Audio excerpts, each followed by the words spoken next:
Hey, what's going on? It's Bill Burr. It's time for the Thursday afternoon, just before Friday, Monday morning podcast, and I'm just checking in on you.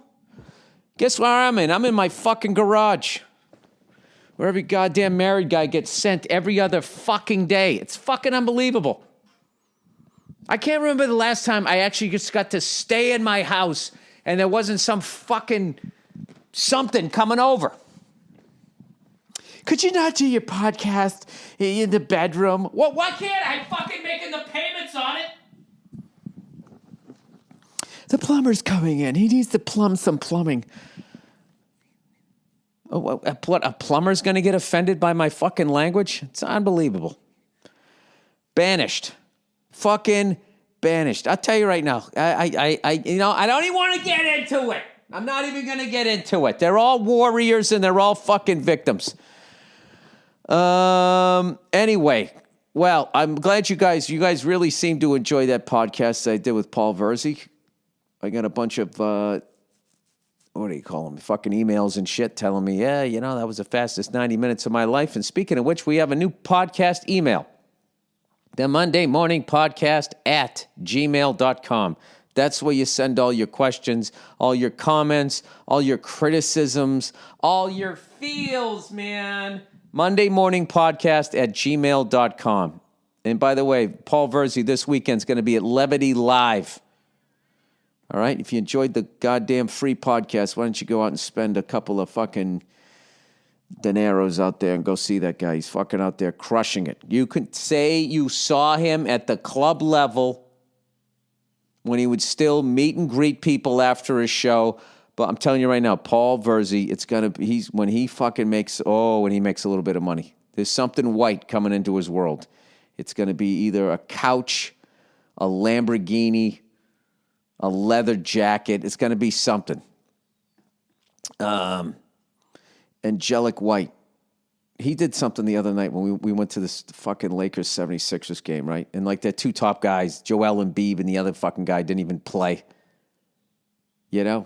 It's the worst. Going to a Laker game is the fucking worst. By the time the game starts, the stars in the other team are so fucking exhausted from banging fucking models and shit that they don't even show up to the game, even if they're out there. So,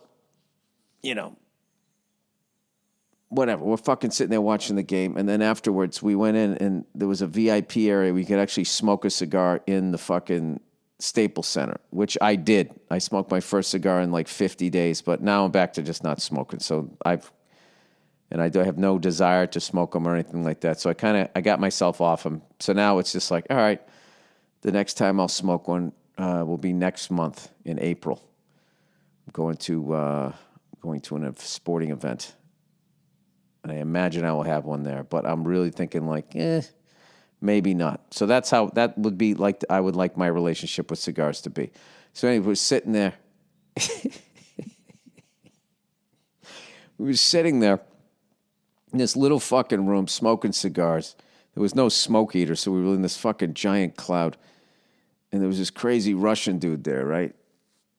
All 5'7" of him. And he's just fucking, jumping into any conversation. He's had a couple of fucking 2-3 cocktails, so he's feeling it, and he's feeling conversational, right?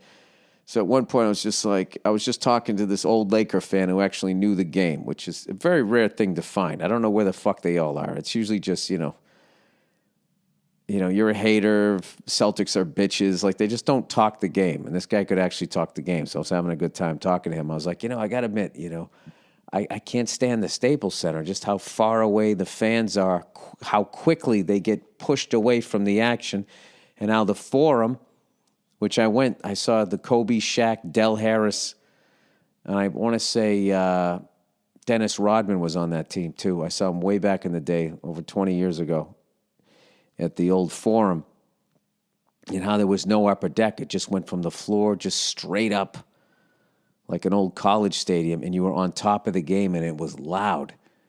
And I was going, I just don't like these newer buildings. And then the Russian guy goes, I would actually argue that. And I looked at him, I said, you know what, I'd agree with that, right? I don't even know why I said that. I go, you know what, I agree with you. You don't even need to present your argument. I agree with you, right? And then everybody laughed, And then he proceeded to make a point anyways, even after I just said I agree with you.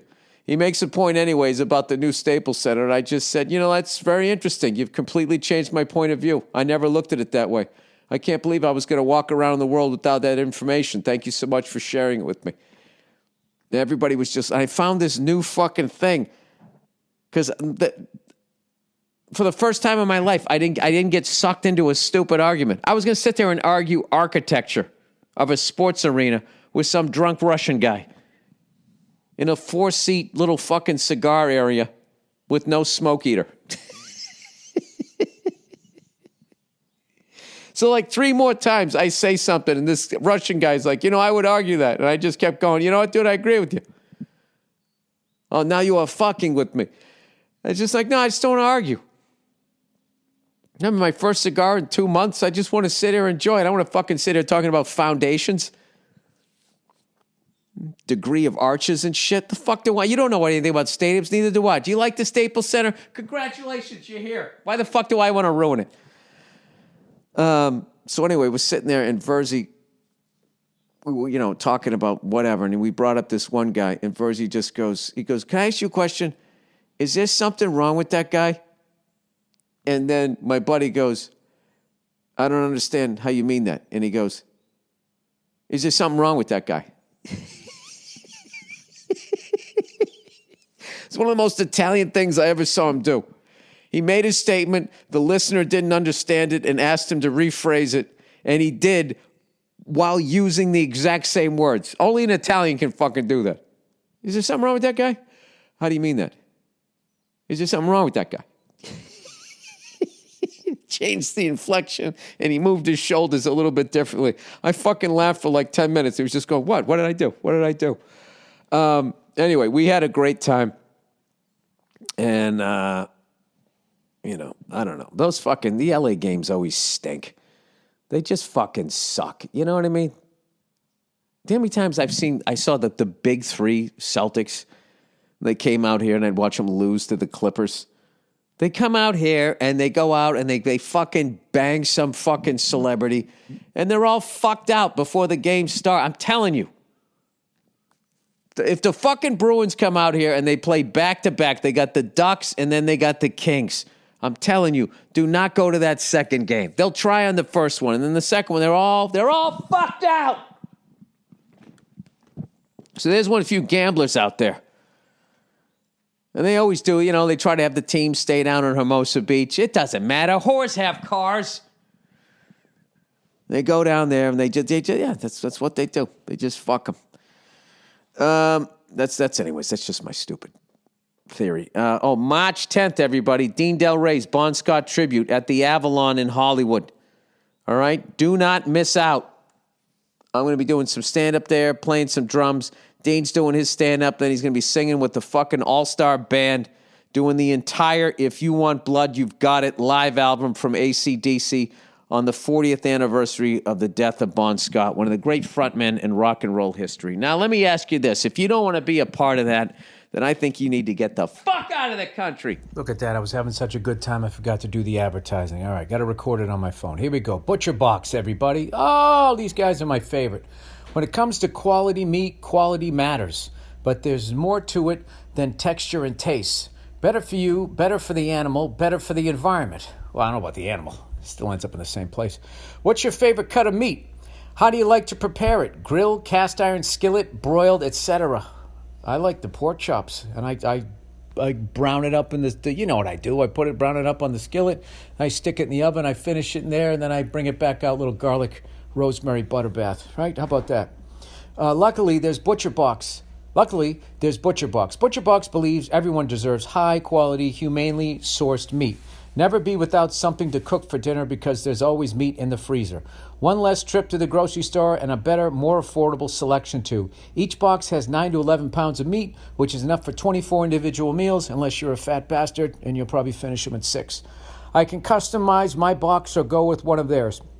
It's the best meat shipped right to my door, which means one less trip to the grocers. They already made that point.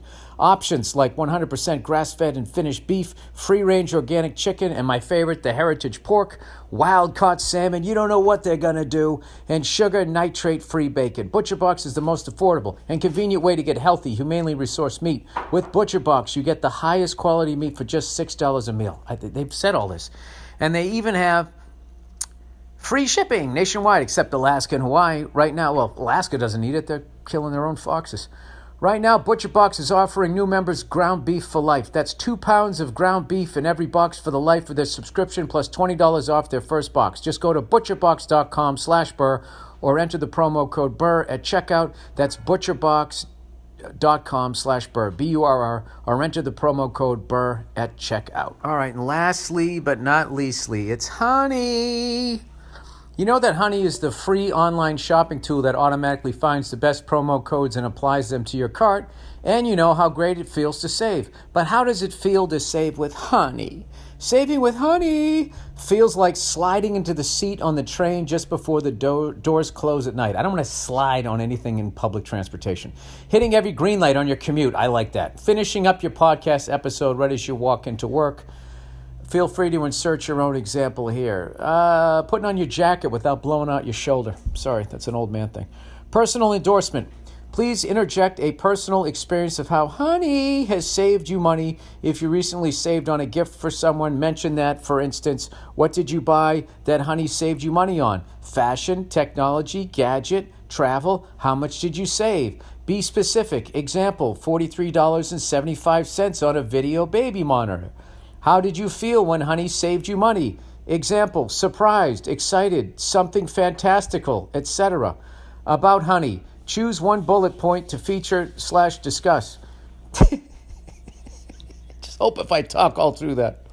I don't know how to use a laptop. I would love to use Honey. Sounds like an amazing thing. Honey has found its over 18 million members, over $2 billion in savings. Did you know Honey? How could you? Supports over 30,000 stores online, including Macy's, Target, Sephora, Best Buy, and more. And they're adding more every day. Users love Honey. That's why, so do bears. That's why it's 100, and I'm talking about gay men. That's why it's over 100,000 plus 5-star reviews on Google Chrome Store. Using Honey feels pretty great. Think of it as a little daily victory. Plus, it's free to use and install, just a few seconds. Get Honey for free at joinhoney.com/Burr. That's joinhoney.com/Burr. All right, I messed up. There's still one more. Stamps.com, the ones who started it all. Who sits around wishing they were at the post office? Not me.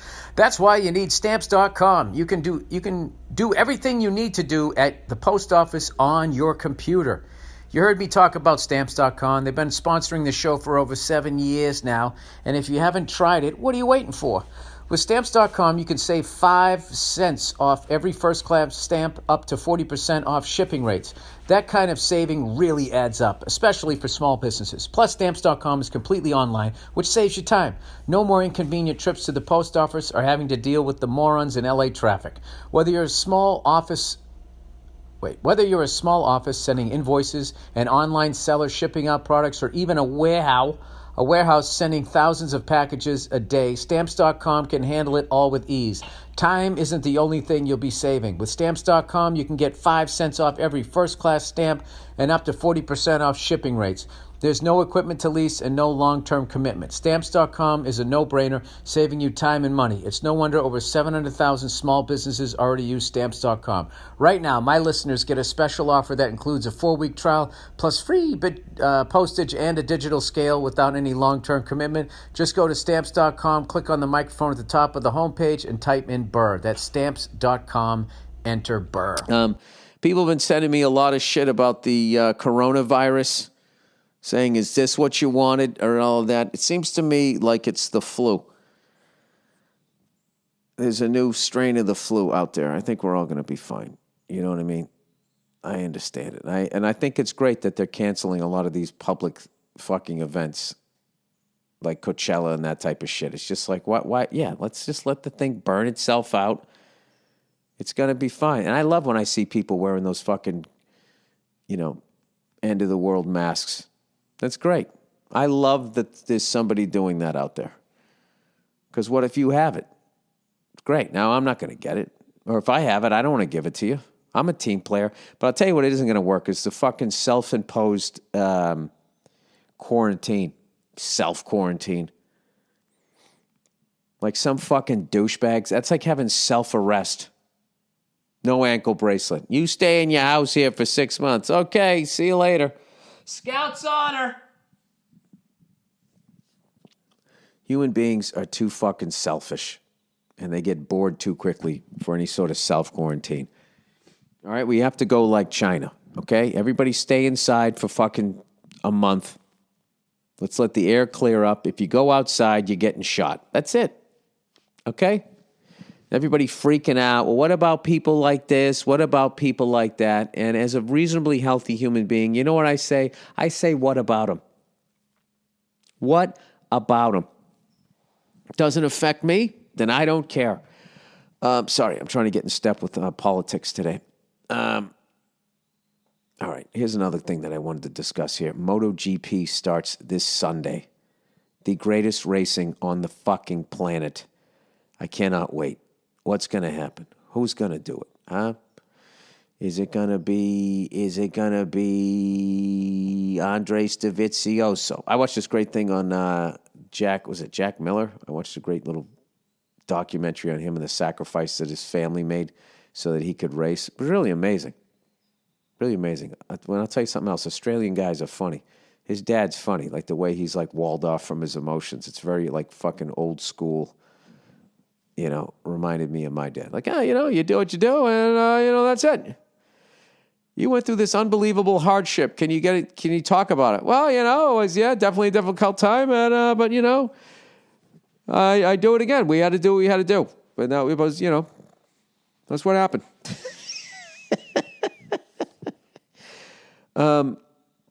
Me and Verzi were having such a great time talking the last time that I didn't get a chance to read some of your questions here. So I would like to do that right now. All right, here we go. I had this fucking hilarious conversation with this guy, right? He was saying, he was talking about Trump, and he was going like, Bill, he goes, what bad thing has happened to Trump since Trump has been in? I'm like, all right, well, first of all, you're a white guy, so, I mean, your life never changes no matter who's in there. You're not on the fringes, all right? You're right in the middle of the fucking pack, galloping along. You're not the Illuminati level white person where your life could actually get even better or get slightly worse. You're just in the middle of the pack, And he's just going like, our economy is doing great. It's like, dude, we're bankrupt. How are they moving the numbers now that they don't count that $20 trillion? And he's like, he goes, as much as black people don't like Trump, they are working more than they've ever worked. It's according to, how the fuck do you know? I cannot fucking believe that. I'm just beside myself. I love the guy, but I'm beside myself that I'm talking to a white guy and he's telling me what's happening with black people. How the fuck do you know? First of all, with unemployment, don't they stop counting you after like 6 weeks? They're like, he's not looking for a job. Fuck him. White or black or Asian or theys. He goes, what as bad as happened? I don't know. He thinks global warming's a hoax. Took us out of the Paris Agreement. I would say that's probably a bad thing. Publicly said that there's two sides to every story when there was neo-Nazis involved. I mean, come on, what the fuck are we doing here? I will never fucking be able to fucking have a conversation with somebody that is so blue tie or so fucking red tie. Like all those fucking people who are blowing the Obamas as they're drone bombing weddings, I mean, he just has this energy and this magnetism. I don't fucking get it. They're all on their knees, blowing the bankers and wiping their mouths off with their fucking red or blue tie. That's what the fuck they're doing. And then when they're done being president, they all go out and tap dance for the people that paid them off so they can get their hush money in the form of public appearances. Fucking unbelievable. I don't do this, well, maybe I do this a lot. If you sit around and all you do is watch CNN or all you do is watch Fox News, you are a fucking moron. You're not watching news, you fucking moron. What you're seeing is the results of deregulation, where one person's fucking opinion can then infiltrate half the fucking population. That's what the fuck they were trying to avoid. That's what people saw coming. And these underpaid politicians, so they could get their big fucking house and their boat after the fact. Do you realize how fucked up it is that after you're president of the United States for 8 fucking years, you still have to go out and do a tour? You don't have any fucking money. Unfucking believable. It's almost as dumb as watching the left trying to impeach Trump. And it's like, are you guys out of your fucking mind? Do you see the guy standing right behind the guy? You want that Pence guy? Jesus Christ, that guy sends chills up my spine. Fucking serial killer look in his fucking eyes. You guys you're out of your, just keep the dope with the toupee. Keep that guy in there. Try to get rid of him.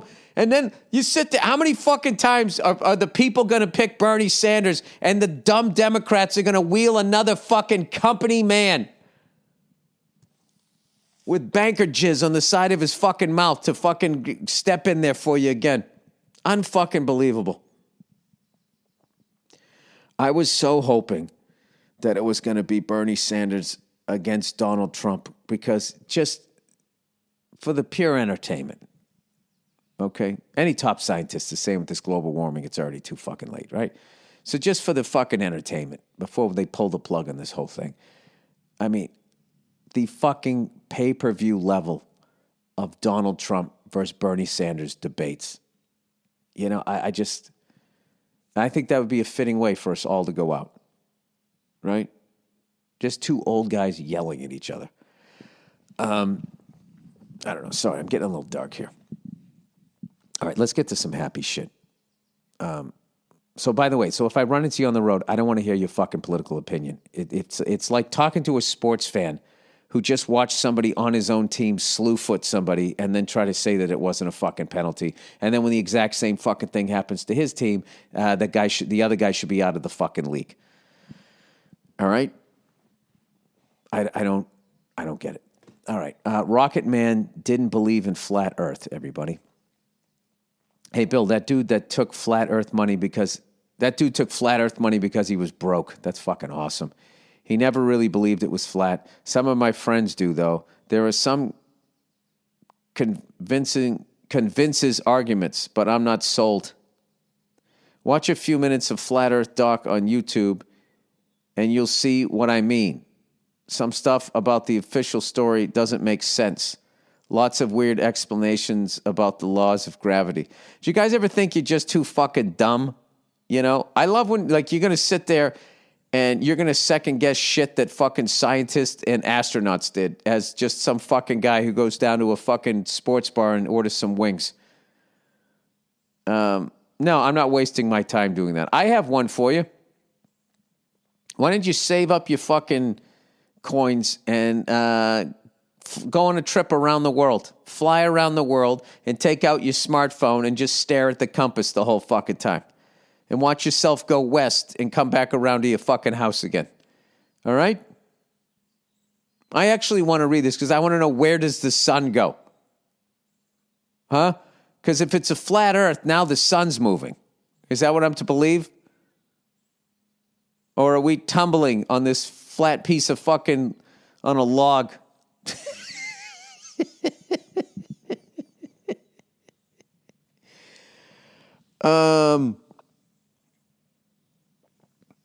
That's another one too. These fucking assholes watching documentaries. You know, something that I do a lot, but this, you know, people just fucking will sit there and be like, "Did you see the Kurt Cobain documentary? Dude, I think Courtney killed Kurt." Oh, do you? Is that what your police work told you as you sat there eating a fucking hot fudge sundae in your goddamn pajamas? I I'm not even this mad right at any of this shit. I don't give a fuck about anything. I'm just fucking pissed for like the 90th day on the road. I have to get the fuck out of my own house. Why am I leaving? Why am I leaving? Why do I have to fucking leave? Hey, Bill, don't be too loud in your own house. Fucking unbelievable. All right, let's talk about some other cunts here. Amazon, everybody. Who I used to fucking take advertising money from. I had no idea they were like this. Amazon taxes. Bill, big fan, have been for a very long time. Thanks for being so damn hilarious, and please consider doing a few shows at Comedy Works in Denver sometime. You're the only comic I've never seen play there. I played there a zillion times. I'm actually doing a date in Denver coming up in September. I forget the name of the venue, but it's going to be listed soon. All right. Anyways, he said, I'd like to share an article with you about why Amazon doesn't pay taxes because that claim is a half-truth. Well, I never said they didn't pay taxes. The truth is, while Amazon paid no federal income tax, it did pay over $500 million in payroll taxes. Well, that's only because they can't get out of that. And over $1 billion in local and state and international taxes. And the reason Amazon paid no federal income tax, the company was playing by the rules that Sanders and his colleagues in Congress created. Can I tell you something? Nobody really creates anything in Congress. Because what was Bernie Sanders voting on?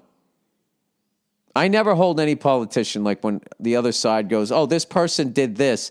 It's usually it'll be like, do you want to stop sudden infant death syndrome? And then you'd be like, yes. And then there's a bunch of shit attached to it, which I don't understand why they're able to do that. So then that's your baby, literally. That's what the fuck you're trying to get past. And then they put these other attachments. And then we can stick a fucking oil line under some sacred Native American burial ground. And then when the election comes along, it's like so-and-so, red tie or blue tie, voted for this. It's all fucking bullshit. All right. But evidently it was Bernie Sanders and his colleagues in Congress created in an effort to encourage businesses to invest in research and development and to take risks in creating jobs. Well, phrased that way, I'm sure that they did it because they're never going to get 100% what they want. Because why would these Americans do that here? They don't. They want to be here and then not fucking pay taxes. Congress deliberately wrote the tax law so that development costs and past losses would reduce the tax burden on businesses that took chances and survived. Just read that. They if they actually have to pay somebody a fair fucking wage, they won't be able to buy as big a yacht as they want. All right? Get the fuck out of here with these fucking taxes. That's why they're not here. They're exploiting slave labor around the world, and we can't compete with it. Now, you could say the unions in this country eventually drove them into that move. I would agree with that on some level. Anyways, while it has been, I don't know what the fuck I'm talking about. While it has become fashionable to point to Amazon as a villain in this story, to the extent that there should be blame at all, that blame should rest with the crafters of the tax code, Congress. Well, then you got to keep going. How did they get put in that position? Huh?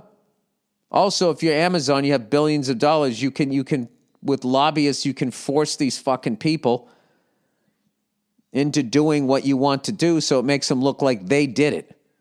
And then also, you do have unions, which had to be created because there was slave labor and child labor in this fucking country. And then eventually, they were fucking cunts and leaning on shovels. And then they became what the fuck they were fighting. And then the fucking factories were like, well, all right, well, go fuck yourself. Have fun with your union. We're leaving. Isn't that what happened? So now we got to bribe them to come back. Our fucking politicians are underpaid. So then they got to grab their ankles and make fucking laws like this just so these fucking American cunts who don't want to pay taxes will come back here and do business. I think I figured it out. See, I want to see one of you guys do that without reading. Oh, wait, you do it too. All right, pay them more. Oh, he gave me a link. All of it is here. All right, I'll have to read that. If I can find a fucking moment in my house when I'm not getting kicked out. All right, pay them more. Dear Billy, pay greedy politicians more. Burr. Oh, go fuck yourself. Go fuck yourself. You don't even know what politicians make. At like the local level, like your town representative, the guy makes like $1,200-$1,500 a fucking year. $2,000 a year. So you can yell at him about every crack in the fucking sidewalk every time he goes down the street and tries to get himself a fucking egg over easy at the local diner. Big fan of the podcast, but I hate when you constantly say we should pay politicians more. Looking at statistics, politicians make more than the average American. At what level? The whole point of a politician is to serve the community. Oh, my God, don't give me this Boy Scout shit. And it's people. So why would giving politicians more money make them do the right thing, when right now they're making more than most Americans and still screwing us over and working with big corporations? Well, this is why, okay? They should have fuck you money. Because the amount of money that it costs us, that they're so brutally underpaid. You should not only make $500,000 a year to be president of the United States with all of those stresses, and you have to make decisions and drop fucking bombs that are going to land not just on bad guys, but also on babies, and you're going to age in fucking dog years. All right? Your whole past is going to be dragged out. They're going to make fun of your children. They're going to talk about every broad that you ever fucking banged or anything that you ever did. Half of the country, no matter what the fuck you do, is going to say you're the biggest fucking asshole ever and try to take away the job the entire time you're in there. And you make less money than a fucking YouTube star. All right? My point is that if you actually gave them fuck you money, I don't know. It is human greed, though. I would think that they would be less susceptible to being bribed by these fucking corporations into doing exactly what the fuck they want, which is what they've done. How they let people in the food industry get on the Food and Drug Committee, so they turned our fucking food supply into poison. Why are you guys making me talk about this shit? I don't want to get into this. Anyways, the average income is around $32,000 to $46,000 a year. Well, that's way more than a town selectman. Which is far lower than what a politicians make. No, what, as a senator? As the president? Yeah, that is far lower. Also, take into consideration that let's also say, what the fuck are those other people doing for a job? These people are running the country. You don't think that deserves a wage?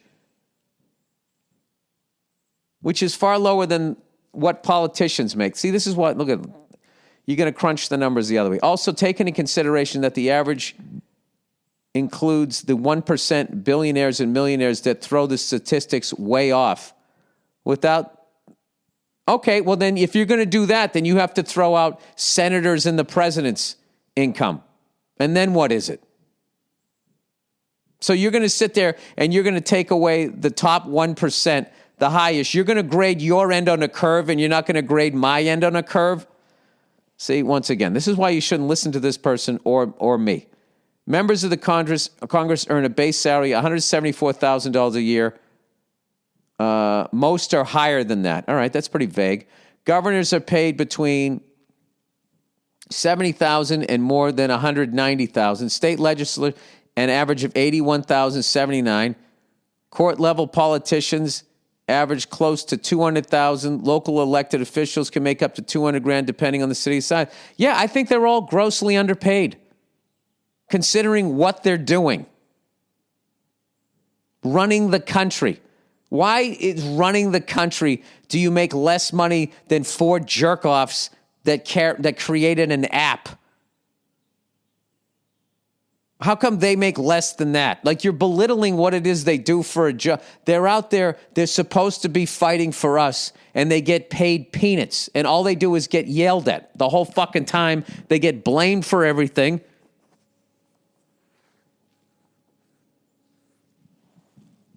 I mean, you don't have a problem with those numbers. Okay? But you don't have a problem with fucking athletes making the fucking money they're making? How come a guy who stops a baseball makes in one fucking year makes more goddamn money than a fucking a a president makes their entire 8 years in office. You'll never convince me. You will never convince me. Because this is the thing. All of those fucking assholes put up with being yelled at, put up with all of the bullshit, so that eventually they can get the brass ring of being president, and then they can go on the speech tour and make $300,000 a night to those exact same fucking corrupt assholes that put them in office. Jesus Christ! Why am I? This is supposed to be a light podcast. Why am I talking about this? I disagree with everything that you're fucking saying. I think your argument is weak. The fact that you had to throw out the billionaires at the top. I just don't think that that's like, I don't think that that's a fair fucking argument. I don't. Wait a minute. Wait, was that actually in favor of my argument? Now I'm all fucking confused here, which is another reason why you shouldn't listen to this. Oh no, that was in defense of his argument. So if you throw out that, we'll adjust it down even more. Dude, I think that what you're saying here, okay, is what everybody does, is they take the numbers and they adjust them in a fucking way that supports their goddamn argument. Okay? You will never convince me that the president of the United States making less money a year than a fucking YouTube star makes in 2 or 3 months is not being grossly underpaid, considering that you got one guy who's running this shit who thinks that fucking global warming is a hoax. Like, that's the level of power of the guy, that he can pull us out of the fucking the Paris Agreement. Like, that you can just come, some fucking reality TV show star guy can get that fucking thing and make $500,000 a year. I don't know. I think the job's a little more important than that. The fucking commissioner of football makes $30 million a fucking year. Roger Goodell makes $30 million a fucking year. He makes 60 times what the president of the United States makes to run a football league. If you don't think that that's grossly underpaid, if you don't think that, hey, you know what? I agree with you. You're right. You're absolutely right. The fuck do I care? Who gives a shit? It's not going to change anything. All right. Retirement. Hey, Bill. Retiring at 70, Burr. Huge fan. Sending love to you and the lovely family from New York. All right. I'm guessing that now he's going to shit all over my plan. My girlfriend, 22, and I, 20, are planning to move to northern Portugal to live off the land in the mountainous, woodsy region. Why Portugal, you may ask? I didn't ask. Well, I am first-generation American. My parents moved here together in their mid-20s. My grandparents, who now live with us in the U.S. due to age, are allowing my girlfriend and I to move there to live in their home as our own. Apart from the main house on the property, there is a smaller one that is unfurnished. We have chosen to reside in the smaller for when the time comes, as my parents are likely to retire and move back into the main house. In these next few years, until then, we are saving every penny of ours, me by delivering pizza and her by being a manager at a trampoline park. With this money, we plan to fully renovate that smaller house. Our goal is essentially be off the grid.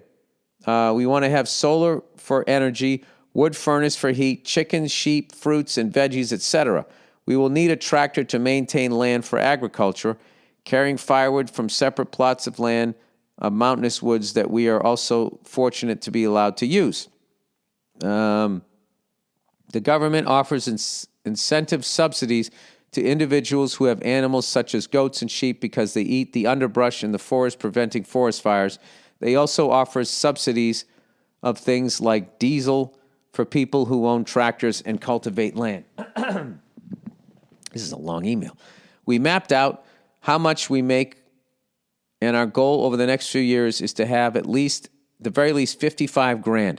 Most of that will be going towards renovating the house and the cost of getting set up. Our goal is to not have any payments or outgoing money after the initial setup, apart from personal pleasures / necessities, coffee, deodorant, and occasional soccer match, etc. Water comes from the mountains. The town has its own Wi-Fi, which is surprisingly pretty good for the location in the mountains. Food will be all homegrown, and Portugal has universal health care. Now, of course, we are also planning on having an income, although not a large one. Yeah, because I'm wondering how eventually you're going to run out of deodorant money, aren't you?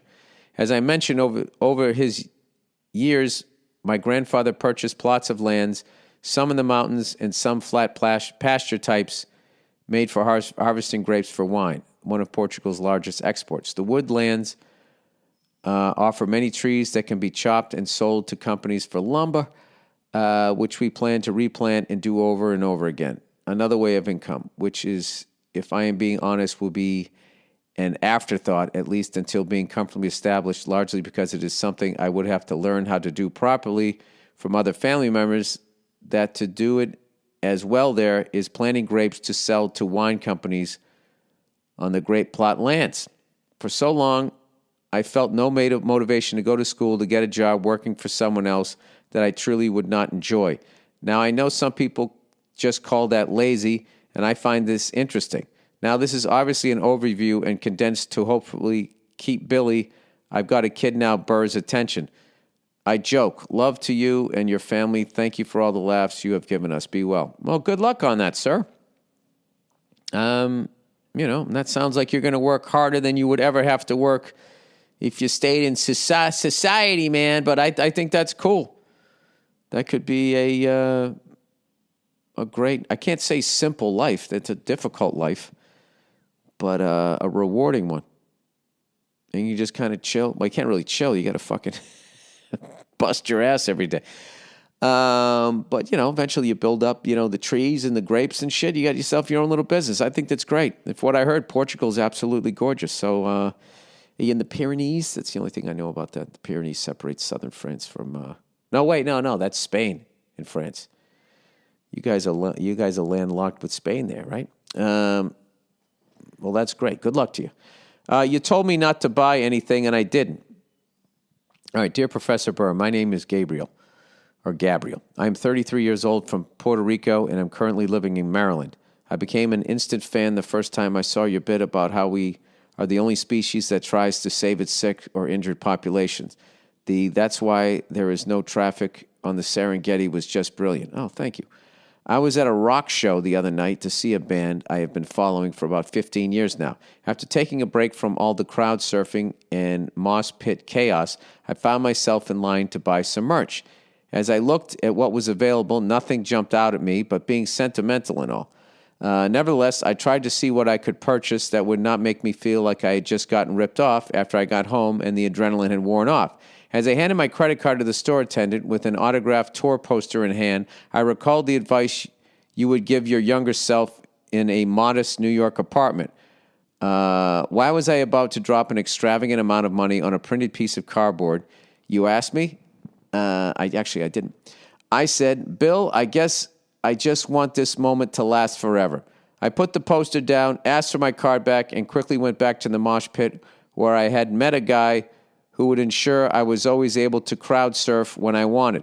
After the show, I told the guy thanks and that it was a pleasure being his rock show buddy. We fist bumped, hugged it out, and then went about our lives, most likely never to see each other again. On my way to the car, I realized that I was trying to buy salvation through that poster. I can hang it up on the fucking wall and look at it from my fucking couch as proof that I did seize the day and lived life to its fullest. And I laughed at the irony of that scene, feeling good about myself that I tried to live my life to the fullest while staring at a fucking piece of paper on a couch.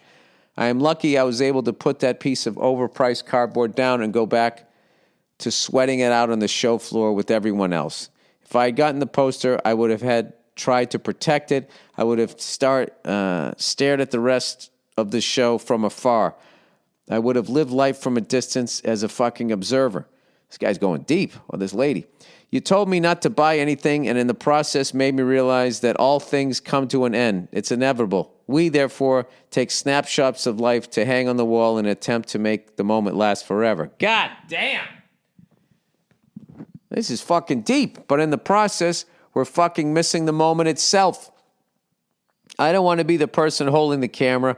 I had to choose pictures or memories, poster or rock show buddy. Be in the moment or hang it up on the wall. Well, there you go. There's some fucking word. After all my fucking libertarian horseshit that you had to sit through, which I do apologize for, because I really haven't paid attention to anything in a long time. I just got fed up. I was just mad as hell, and I wasn't going to take it anymore. All right, did anybody see the Flyers-Capitals game? Let's talk a little bread and circus here. What a fucking great game that was. And the Flyers are scoring goals by the bunches. And I'll tell you who's not happy about that. The Rose Bowl tailgate legend himself, Joe Bartnick. The fucking, arguably the number one Pittsburgh Penguins fan in the United States of America. He's not happy about that. I'll tell you, I've been watching the Flyers. I've been checking out the St. Louis Blues. St. Louis Blues doing the exact same thing they did last year, playing the trap defense to a fucking, to an art form. Boring ass fucking games, I will tell you that. Dump and chase with the Blues. But I still think the Blues are going to be the team to beat. I also started to watch a good game with the Avs and the Ducks last night. And I watched the replay of the Bruins. They beat Tampa Bay, but Stamkos is out for the next 4 to 6 weeks. So, we weren't beating their best. We shall see. But I think that I think the St. Louis Blues are still the team to beat. And I think if we faced them in the finals, we would still, and it is the finals, right? No, it's the final, Stanley Cup final, the NBA finals. The Stanley Cup final, I think we would run into the same problem again, which was last year, which is you have to beat those guys in 4 to 5 games or they are going to beat you down to the talent level of their team. That's it. I have the next few days off. I am not going to do shit. I put on a little bit of weight going to the Lakers game and being a fucking idiot basically since the beginning of November. So I got about 5-7 pounds I got to drop here. And it starts today. Actually, it started yesterday. But I got on the scale for the first time in a while because I knew I wasn't going to like the answer. And finally, I just woke up this morning. It's like, Bill, the answer still exists. You just don't know what it is. So why don't you fucking scratch the itch and step on that thing? So I got to get myself back down to $172. That's why I need to be. I'm still in the 170s, 179 by my fingertips. So I'll take that off for the next couple of weeks. Just try to be a good little boy. All right, watch the MotoGP this Sunday. Don't listen to me when it comes to politics. I don't know. Pay the politicians less. Vote whoever the fuck you want. Just watch Fox News all day. Watch CNN. Just have a good time. Don't listen to me. All right, go fuck yourselves. Have a great weekend.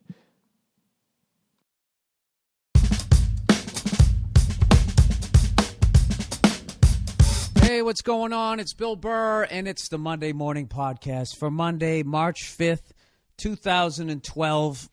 How you doing? What's going on? I am officially on vacation, everybody. I taped my special Saturday night. Everything went great. And I want to thank everyone who came out to the Lincoln Theater on Saturday night. I had an awesome time, and I think I got another good one. So, before I kiss that hour goodbye and have to write a new one, I'm going to chill here for the next 4 days. I got 4 days off before I do some other bullshit, but it's not stand-up related. But I want to thank everyone who came out to the shows. Once again, those are always obviously special nights, and everybody came down. Everybody was ready to laugh, and it went, it went pretty. I think it went pretty good. We shall see. We shall see. And that's it. So I don't know what to do with myself. I have 4 days where I don't have to do shit. I'm going to play some drums. Going to play some guitar. I'm going to drive my truck that I haven't driven in like 3 weeks. I've been on the road every single week, and I come back, and I haven't even had time because I come back and I got to deal with all the mail that's piled up. So I just go in and I start it up in the garage, and I backed it in too. So, so I just sit there. Is he committing suicide, or is he just making sure it's still? I don't even know why. I just feel like you have to start it up every couple of days. So, when I'm done with my podcast today, I am going to be driving that thing with my arm out the window. It's a beautiful, sunny California day. Like friggin' 80 degrees out here. Global warming, the golden age. You guys realize we're living in the golden age of global warming right now. Like the beginning parts of global warming, there's going to be a lot of, I don't think there's anything wrong with this, Dude, I like the weather. And then eventually it's going to be like, why are my socks wet?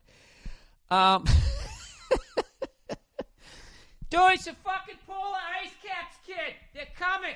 Get the natty lights. Take them out of the cooler. We'll be all set. So anyways, yes, I am on vacation. I have taped another hour. It is behind me.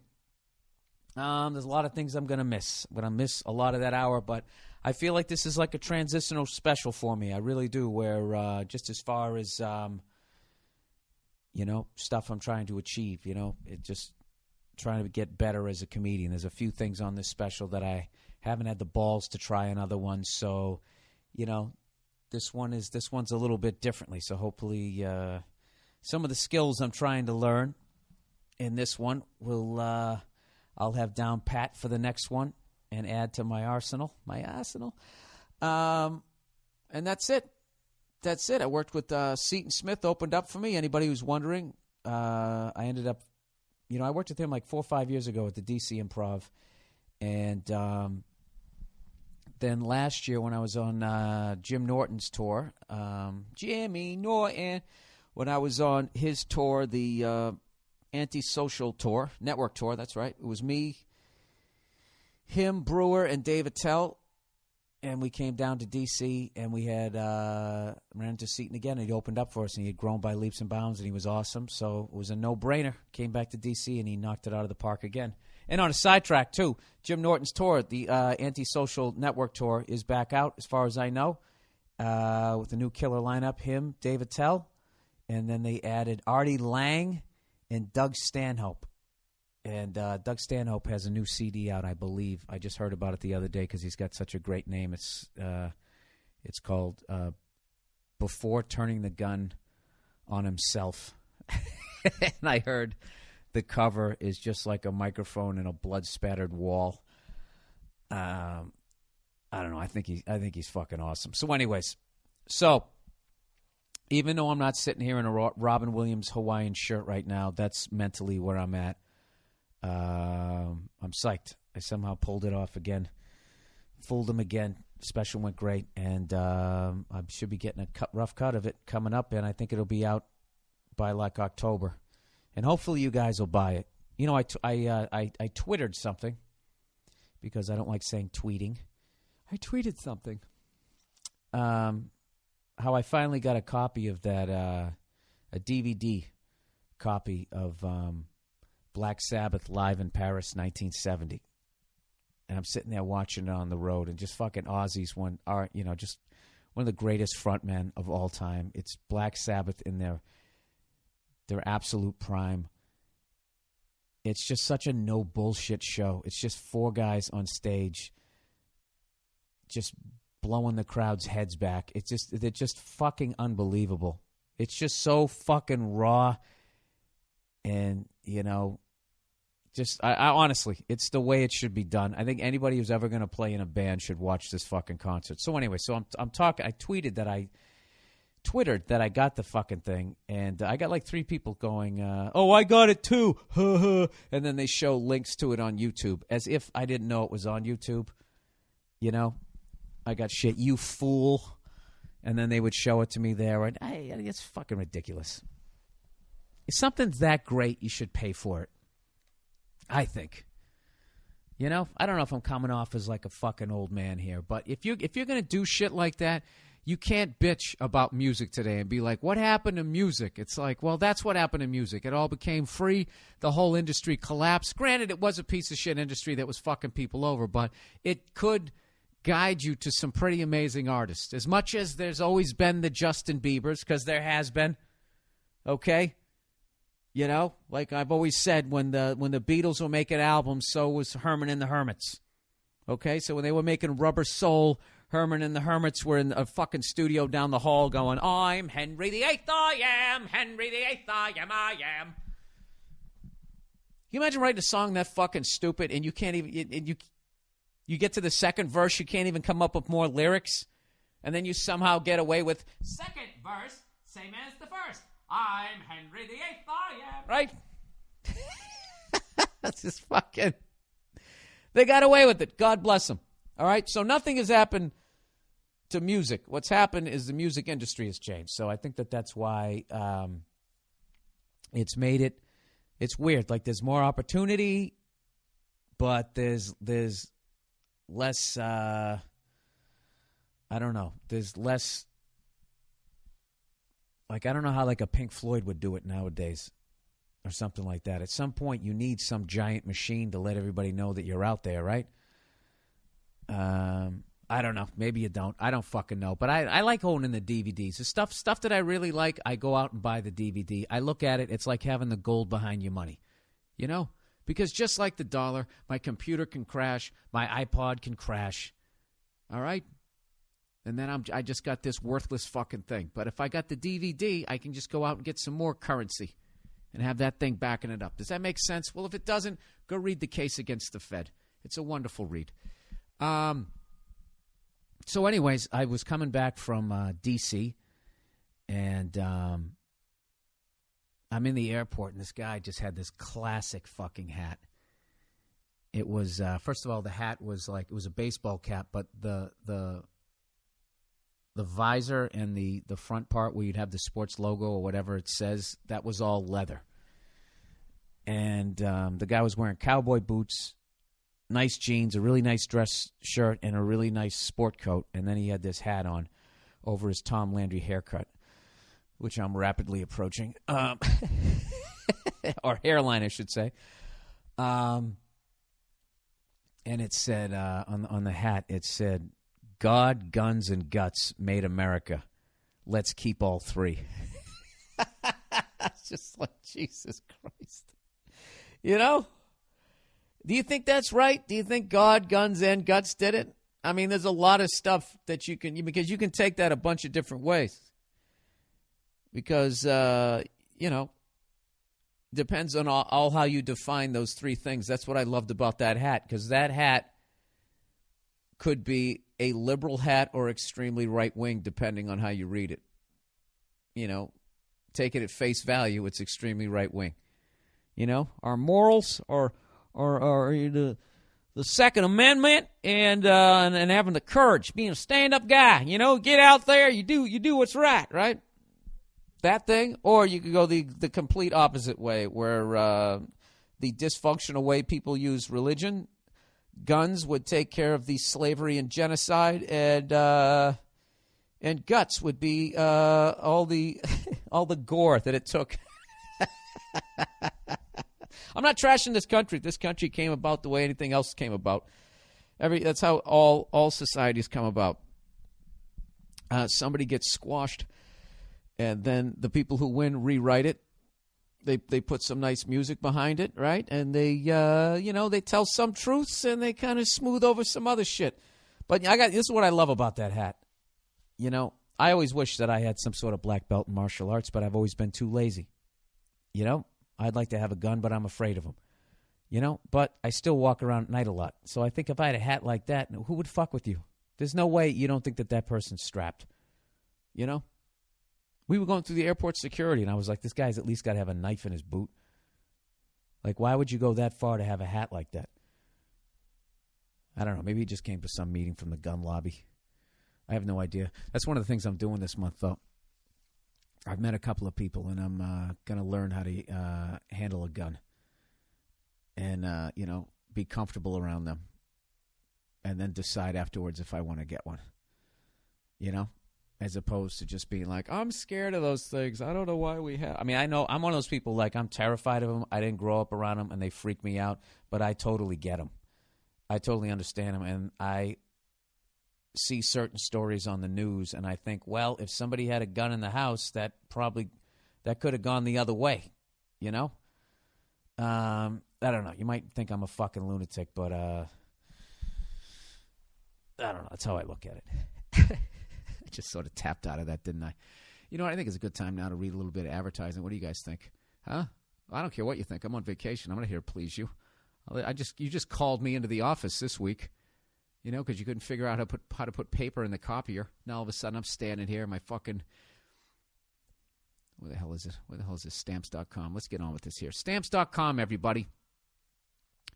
Anyways, are you like me, everybody?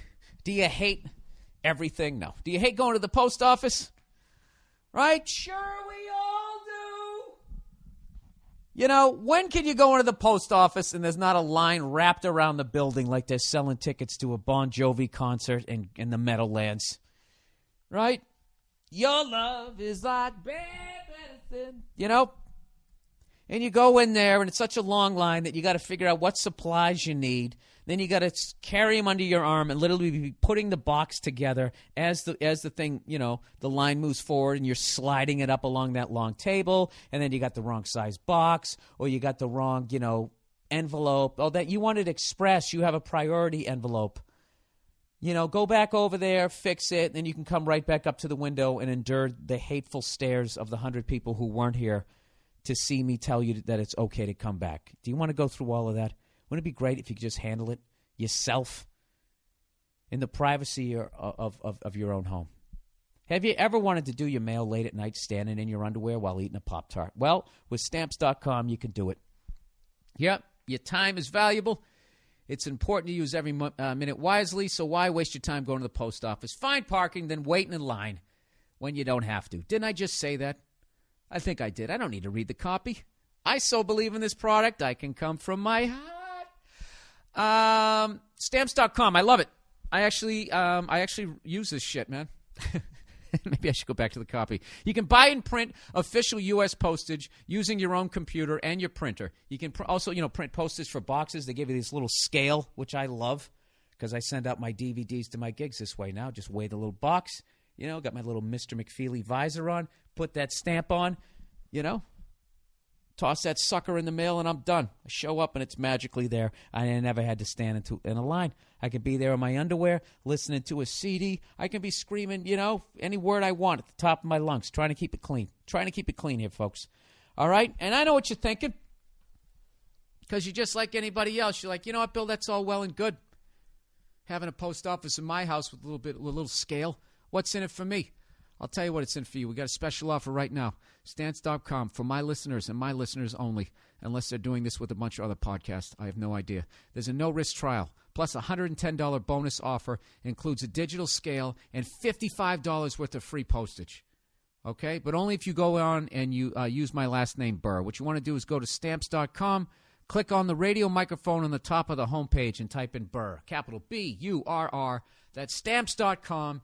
Enter Burr, get $55 in free postage. And you get a scale. All right? What else? What else could you possibly want, everybody? So anywho, speaking of music, what's his face? Davy Jones died this week, and I can't even tell you how much that bummed me out. I absolutely loved the Monkees when I was growing up. I loved their music. I loved the comedy. I loved the nod to the Marx Brothers. I love the nod to the Beatles. I love that they were a pop band. I love that Mike Nesmith hated being in it, and when they were pretending to play to a track, he'd have his tie going through the guitar strings as some sort of silent protest. I liked all of it, and I thought they had good music for what it was. I really liked it. And I got to tell you, for you youngsters out there, there's nothing worse than when someone like Davy Jones dies of basically natural causes. Because it really just lets you know how fucking old you are. It's like, that guy was 66. Jesus, he died of a heart. How the fuck did that guy die of a heart attack? And I'm thinking when I was watching those, first started watching those shows, that guy was like, oh my God. I think I started watching in 73 or 74, so the reruns on WSBK TV, Channel 56 in Boston. Or was it TV 38? One or the other. I used to watch him, and he was probably 25 years old. You know? I remember being excited when I saw him do a guest star in the Brady Bunch when he took Marsha to the prom. I thought Mickey Dolenz was fucking hilarious, and I hated when he grew his hair out. I thought it looked better when it was straight. Like, that's how much of a fan I was of that show, and it just sucks, man. The fuck? So that's what happens to me. I'm 44 this year. 22 years from now, I can be walking around with my torso stuffed into a button-down shirt and all of a sudden collapsed over like a tray of macaroni. Oh, Jesus. See, right here. Is there any reason to take shit from anybody if it goes by that fast? Other than cops, because they can legally kick the shit out of you. Let's get to the complaints this week, everybody. Some lady just absolutely lost her mind hates my guts now and won't listen to this podcast anymore. And I apologize to her, but she says she's not listening anymore. There's no way that she's listening, despite that she wrote like a 5-page email that I'm now going to read. She has a huge problem with me, everybody. So settle in. Want me to wait? You want to go down to the break room, go get yourself a little coffee cake? I can wait. I'm on vacation. I got nothing better to do. Go ahead. I'll wait. Fucking dog's been farting all day today. I don't know what its deal is, and it keeps looking at me like, dude, you got to help me out. And I keep going to take it outside, and then it just sniffs the grass. And then I bring it back in, it starts farting again, and it keeps looking at me like, dude, I'm really trying not to shit on your rug. Like, I mean, that's how I'm reading her face. I think that's what she's saying. I have no idea. So anyways, here we go. Subject, your podcast is hate speech. Oh, Jesus.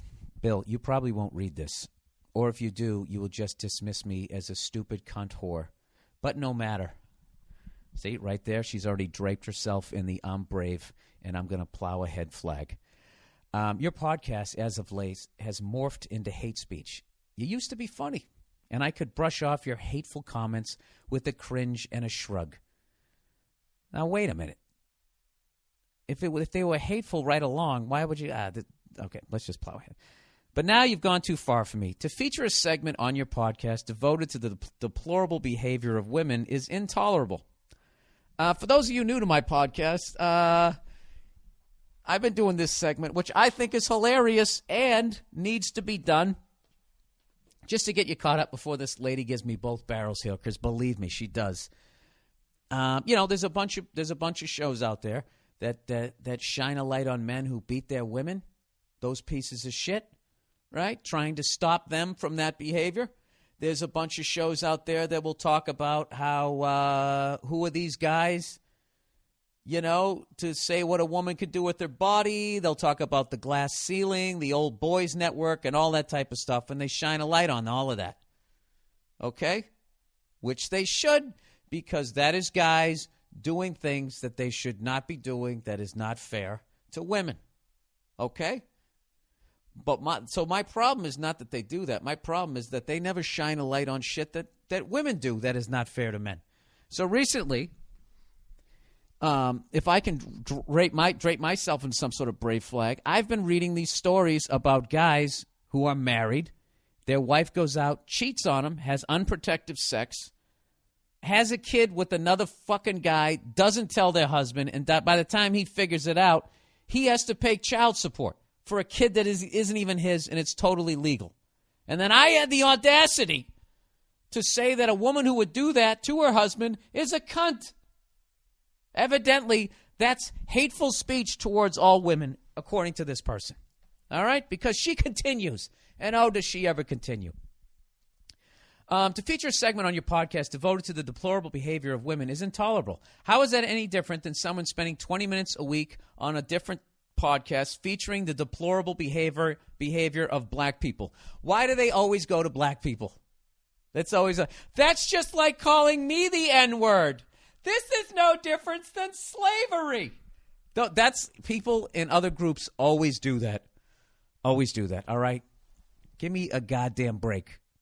All right? That she goes, women are, I mean, how is that different? How is what I'm doing any different by featuring a segment of women who are doing something absolutely reprehensible to men? How is that any different than a show that focuses on men doing anything reprehensible to women? When they show wife beaters, I don't look at that like, oh my God, they're saying I'm doing it too. I think, something? I really think you're being really selfish here. And the fact that you could sit here and listen to my podcast for this long as I've gone off on fat people. I mean, Jesus Christ, you want to talk about hate speech? How much shit have I talked about Peyton Manning, despite the fact I can't even throw a football? If he sent me an email, I would understand. And I bet it wouldn't even be as crazy as this. She says women are treated like second-class citizens all over the world. When did I ever say they weren't? And even still in this country. Yet you have no problem inciting further hate and disgust towards your fellow human beings on this earth. How am I inciting hate? When shows show wife beaters, is that inciting hatred towards men? If you look at those shows and that makes you hate all men, then you're a moron. So basically what you're saying is that I'm a moron and that all my listeners are morons. That if I call a woman who cheats on her husband, has a baby with another guy, and makes her husband pay for that, if I call her a cunt, that means I'm calling all women cunts? You know, is that what you're saying? Are you saying we're all that stupid? She said, right now there are men, and that is written in capital letters, M-E-N, men in this country still, capital S-T-I-L-L, discussing whether or not women should have the right to contraception and abortions. Yeah, I understand that. And those people freak me out. Those people freak me out, and I am a guy. And I've never said that a woman shouldn't have a right to that. So I don't know what you're talking about. This has nothing to do. I'm talking about these fucking whores that cheat on their husbands. Ma'am, you know what I love about all this? How come you don't address what I talked about? How come I can't hear? What do you think about a woman who would do something like that? I saw a stat the other day that said 13% of kids in this country are not with their biological father. Meaning not just like, you know, that their wife got like divorced and then remarried. They mean like there's a guy either knows or doesn't know. Like the woman had a kid with somebody else while they were married. Like 13% of kids. I mean, that means 80% of women are on the up and up. All right? God bless them. They're angels. But that 13% needs to be taken to task. I mean, I mean, how many guys are beating women? I would guess it'd probably be right around that same, you know, maybe a little higher. I have no idea. Let's say it's 20, let's say 20% of guys beat their women. Should they not be called out and be called cowardly pieces of shit? You know? And if you call them cowardly piece of shit, would I have a right to sit there and look at that and be like, well, that's now you're inciting further hate and disgust toward all men? You're being really selfish here, man, because I go off on everybody. This podcast is over the top, and it's crazy. I call guys cunts on this podcast, and you're being really selfish right now. And now you make this big, long speech, and then you're going to take your ball and go home. And look at this. Look at all she's bringing up here. Women still earn only 70 cents for every dollar a man earns. I think you guys should make the same amount. But I also don't think that number is accurate, $77. 77 cents for every dollar that a man earns. Because if you include divorce settlements, you get to keep your 77 cents plus his 50%, his 50 cents. So then he's down to 50, and then you're up to $1.37. See, that's what I'm talking about right there. Go fuck yourself, you oversensitive jackass. Good Lord. Go buy a bigger bra. I don't know what your fucking problem is. I hope that bugged you, too, that I said that. That was deliberately supposed to be offensive, all right? So go fucking write a letter to fucking cunthair.com because I don't give a shit, all right? In short, we are still not equal to our male counterparts, and we will forever be labeled the weaker sex. Well, with that attitude, of course you will. You know? I don't think you're the weaker sex. I think that that's all a myth. I think that actually makes you stronger. You know, because guys are fucking idiots, and they think because they can do more push-ups than their woman that they're actually, you know, that makes them smarter. You know? I don't know. Oh, my fucking doorbell's ringing. Are you serious? Hang on a second. I got to go up here, and then I gotta read the rest of this. Hold on. All right, so I'm back. Little winded, but I'm back. So anyways, blah, blah, blah, blah, blah. It just keeps going on and on and on and on. Where the hell is it? Where the hell was I? Weaker sex, and then she tries to break me down psychologically about my mom not hugging me. If that's the case, then I'm sorry for you. I hate when people do that. It's like, you're not sorry for me. You hate me right now, okay? So stop acting like you're really sorry for me and you're showing some sort of empathy. You're not showing empathy. You're being really selfish. Like I said, I go off on everything here. I've never said that a woman should make the same amount an hour as a guy. I never said that a guy should be able to hit a woman. I've never said that.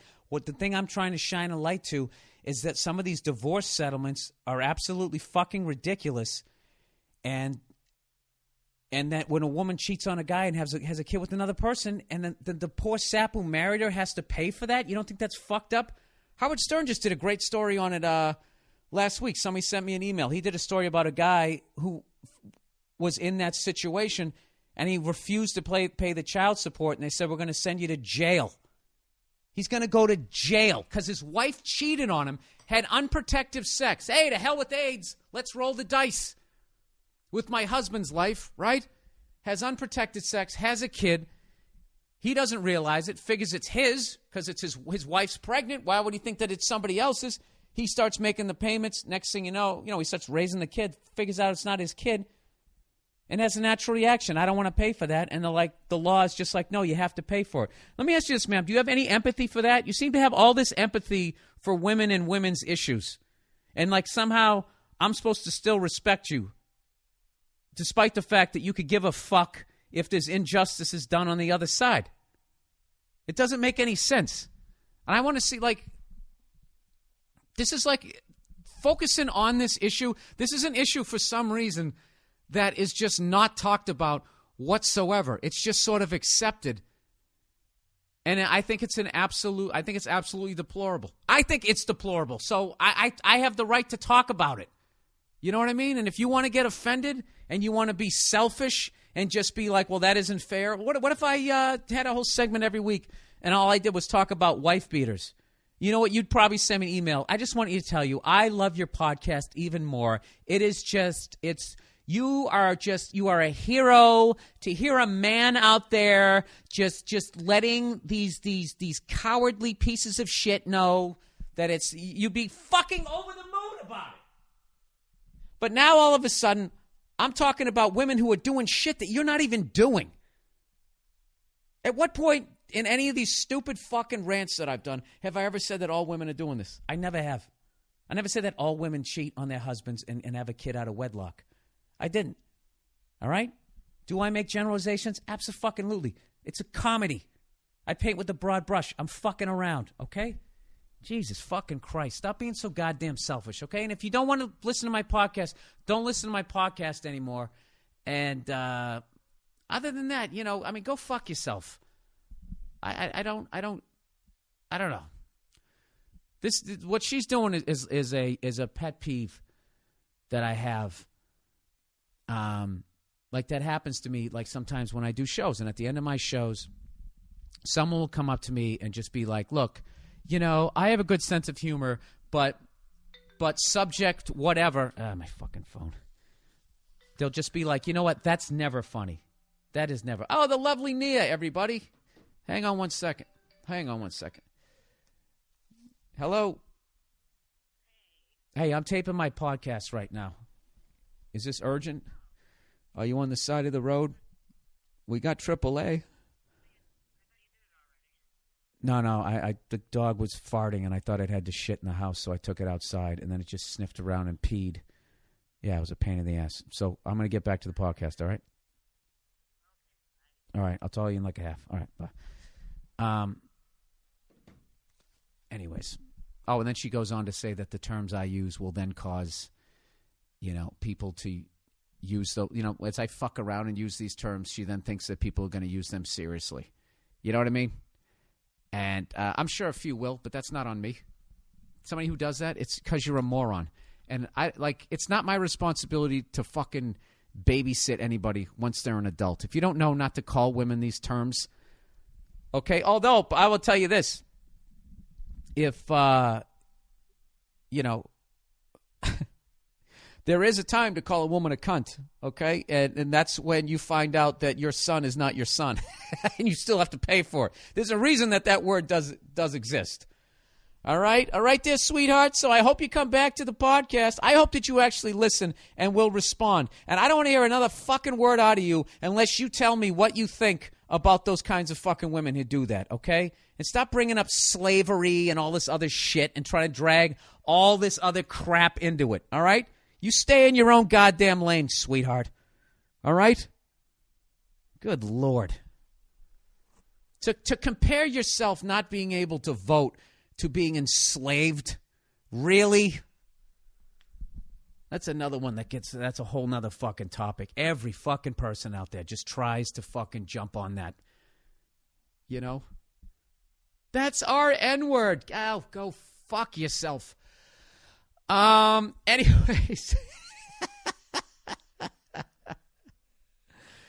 I can't believe you just did that. Why did you flick that Bic right in my face? You burned off 2 eyebrow hairs. That's my Dresden. Wedding fashion advice. See, I love these advice now that, here we go. Wedding fashion advice. Bill, I am getting married in June. Oh, isn't that romantic? A June wedding. And refuse to wear a tux. I'm going to tell you something right now, sir. You're going to have a happy marriage. You're going to have a happy marriage. For the fact that you still have a backbone and you refuse to wear a tux, and the woman that you're going to marry, this angel, is fine with it, you got a winner right there. All right? That's perfect. There's going to be a good little give and take, little surf and turf, and then all you got to do is just admit when you're wrong in the relationship. It gives you fucking credibility. So when you actually bitch, they'll think, oh, he actually feels this. All right, so simple question. Simple question. Bow tie or regular tie with my suit? I'd like to do something different, but don't want to come off as a douche. I got to be honest, I would go with the tie. There's 3 people in the world that can get away with a bow tie. All right? An economics major. And even then, not then, you have to be an economist on TV talking about the GNP. Then you can wear a bow tie. If you're one of those, if you're a Muslim but you're a black guy, for some reason they wear suits and bow ties. They don't seem to go for the whatever the fuck you call that thing. What do you call that thing? Oh, Jesus, now I'm going to be more offensive. I don't know what you call it. The thing that you just, it doesn't see, it's sort of the original... scrunchy, not scrunchy. What the fuck are those things called? What the fuck?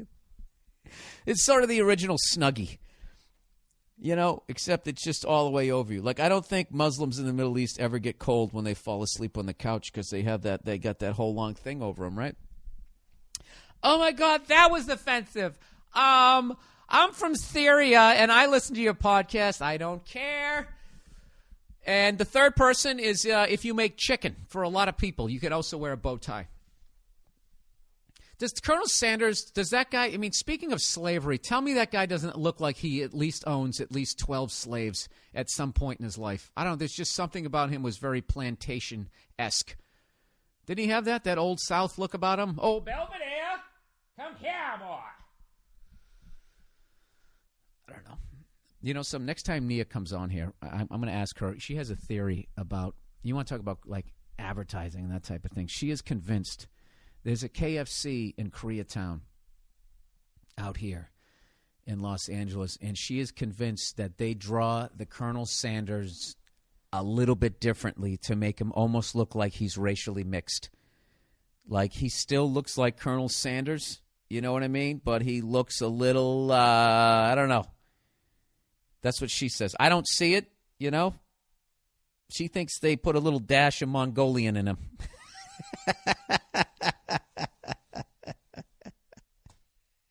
Which, if they did, I think that is fucking hilarious. Like, I would say that at that point you had exhausted all ways of trying to figure out how to sell chicken at that location. You have definitely hit the wall as far as profits. What the fuck else can we do? We got crispy, we got the original, we got the uncrispy, we got the healthy, we got a chicken pot pie. What do?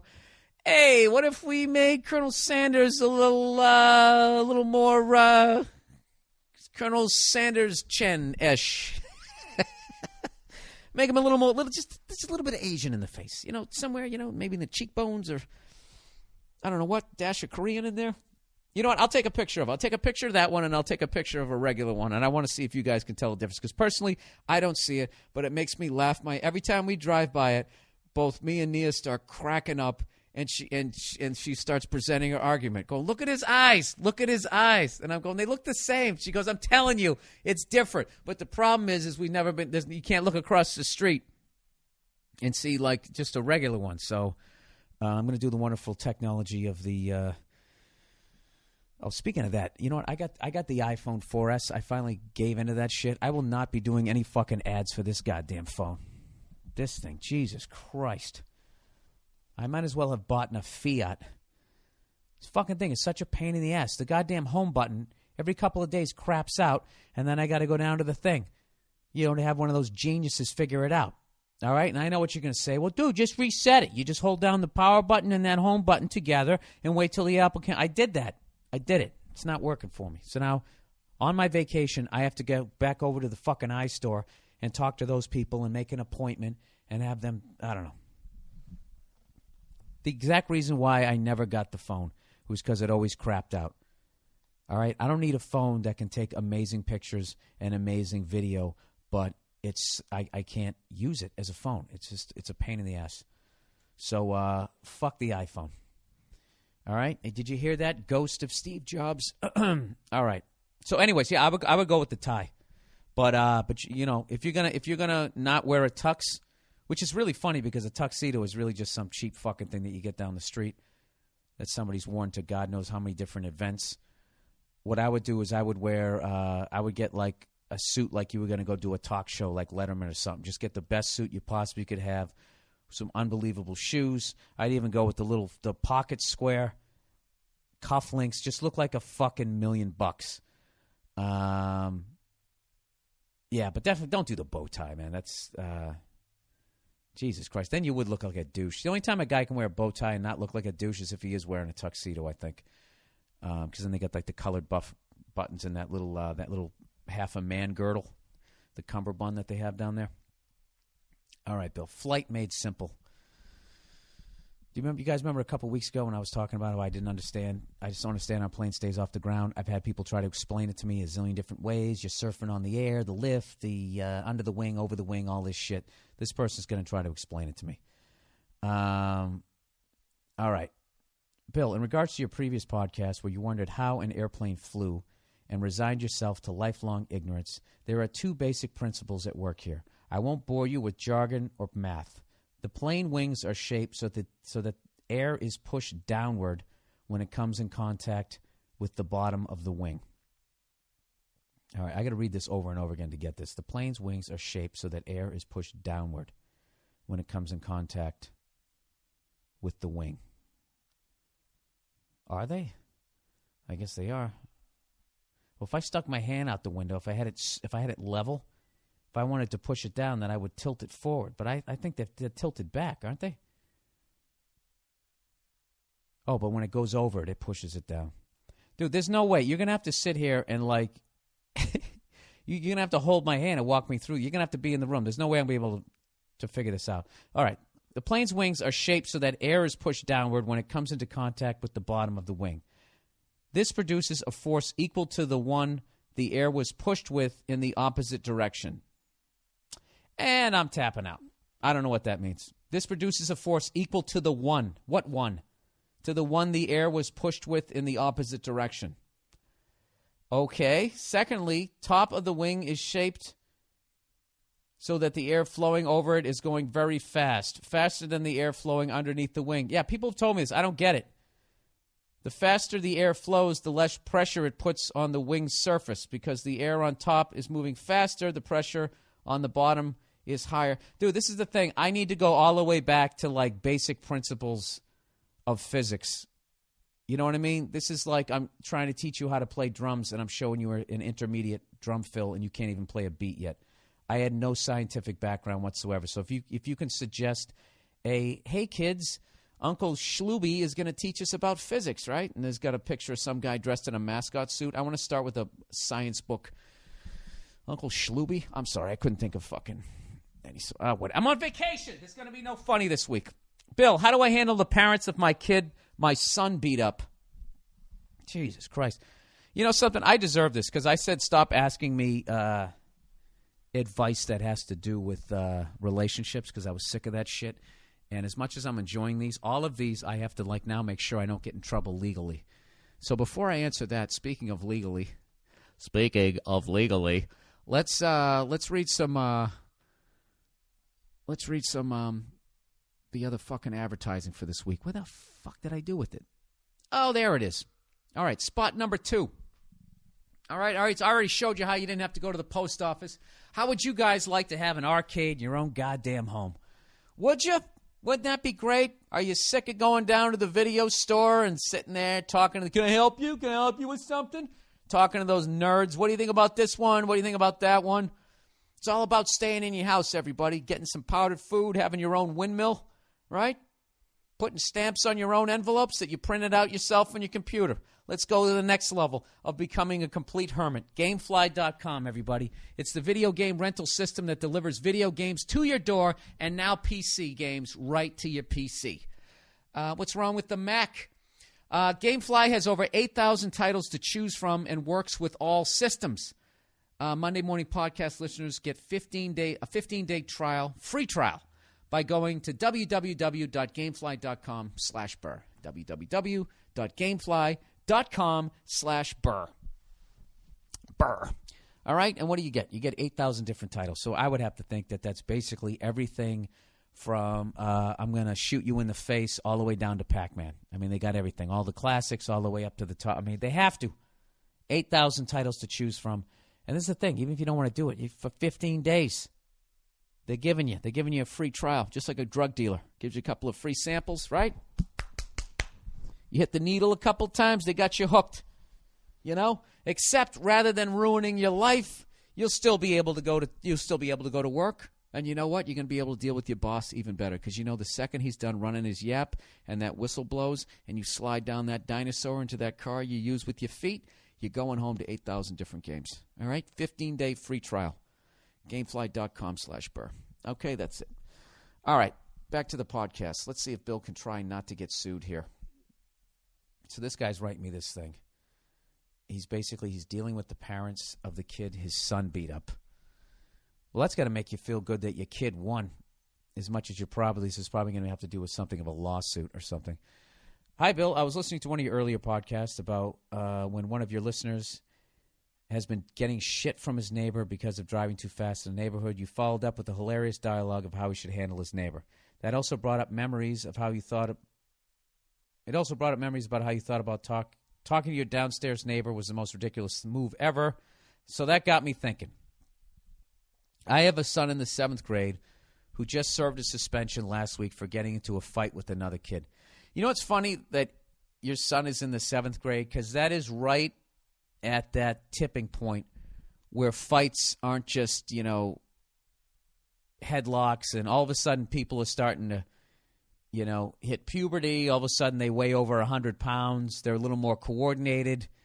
They got 100, 110, 115. There's always that one Bigfoot kid who's like 140 pounds. All of a sudden, fights start getting, there's like blood and shit, So here we go. His 7th grade son just got suspended last week for getting into a fight with another kid. The fight was apparently over a dispute during their gym class where the other kid purposely threw a basketball at my son's head a few times when he wasn't looking. After repeated hits, my son somehow turned into a maniac, caught the other kid by surprise, tripped the kid on the ground, and started wailing on the kid's face, breaking his nose. You know what that is? That's that classic kid who's been picked on, and all of a sudden he just fucking spazzes out. He's probably making those noises, punching him while crying. Remember that? Oh, that was always epic. When the weak kid finally flipped out and beat the other kid down, or at least just got a couple of good ones in before getting pounded himself. Good for him. That's the first belt. Like a lot of those martial arts class, they have the white belt with what you walk in with, which is basically all you know about fighting is to get hit a couple times and then making that noise as you flail with both hands and feet, right? So anyways, after repeated hits, my son, some of the other kids' friends then jumped in and fought my son off. My son, unfortunately, got a black guy from the friend's cheap shot. I don't think this is a bad thing, man. I mean, I think this is basically, I think he did right by himself. He was getting picked on, and all the other kids are looking at him. And if he doesn't do anything, then he's saying, yeah, I'm the kid you can throw a basketball at my head and I won't do anything about it. And then despite the fact that your kid got a black eye in the end, I mean, all those other kids see like, wow, this kid, broke this other kid's nose. And the only reason why he got a black eye is because it took a couple of the other kid's friends to come in and sucker him, right? So good for him. Good for him. That was his first, prison sort of experience, and he did what he needed to do to not get assaulted further. So anyways, fast forward to later that afternoon, my wife and I were called into the school office where our son and the other boy with his parents were waiting.